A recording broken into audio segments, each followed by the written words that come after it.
शांतिगिरी महाराज सुद्धा आज उमेदवारी अर्ज भरणार आहेत। गौरी पटांगणामधून भव्य रॅली काढत ते अर्ज भरणार आहेत आणि यावेळी मोठी शक्त प्रदर्शन सुद्धा करत शांतिगिरी महाराज हे अर्ज भरणार आहेत। बातमी आपण पाहतोय नाशिकमधून। तर बाबाजी मोठ्या संख्येने जनसमुदाय बाबाजींचे भक्त परिवार या ठिकाणी आलेले आहेत। काय लोकांच्या भावना आहेत?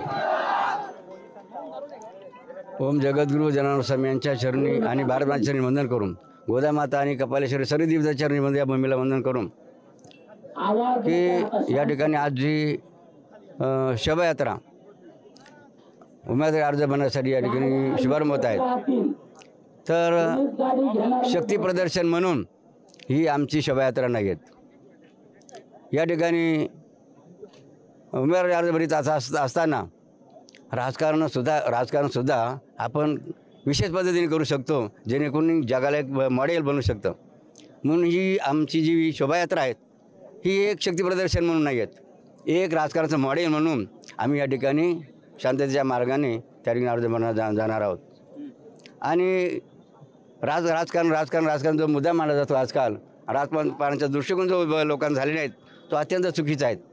आणि आम्हाला या ठिकाणी लोकांना काय सांगायचं आहे की चांगली माणसं राजकारणात आली पाहिजेत, राजकारण हे चांगल्याच माणसाचं काम आहे। आणि म्हणून या लोकांना हा सर्व विचार पटला आणि सर्व आमचे माता भगिनी असतील, सर्व साधू संत असतील, हे बघा आमचे जम्मू काश्मीर महाराज आले, त्यांना कळतात बघा। अशा अनेक विविध भागातून आमचे सर्व साधू संत या ठिकाणी आलेले आहेत। त्याप्रमाणे आमच्या माता भगिनी, त्याप्रमाणे सर्व भूमिपुत्र मतदार बंधू यांनी सर्व आलेला असताना टाळेवून त्यांचा आम्ही धन्यवाद देऊया। महाराज, खरं तर एवढा मोठा जनसमुदाय पाहता या ठिकाणी विजय निश्चित असेल का? बघा या ठिकाणी आमच्या सर्व भक्त परिवाराने ठाम निर्धार केलेला आहे, लढायचं आणि जिंकायचं। आपण बघितलं असेल की बाबाजींनी या ठिकाणी जो समुदाय या ठिकाणी हजर झालेला आहे, यावरनं या ठिकाणी बाबाजींची निवडणुकीतली जिंकणं हे या ठिकाणी जवळपास निश्चित आहे।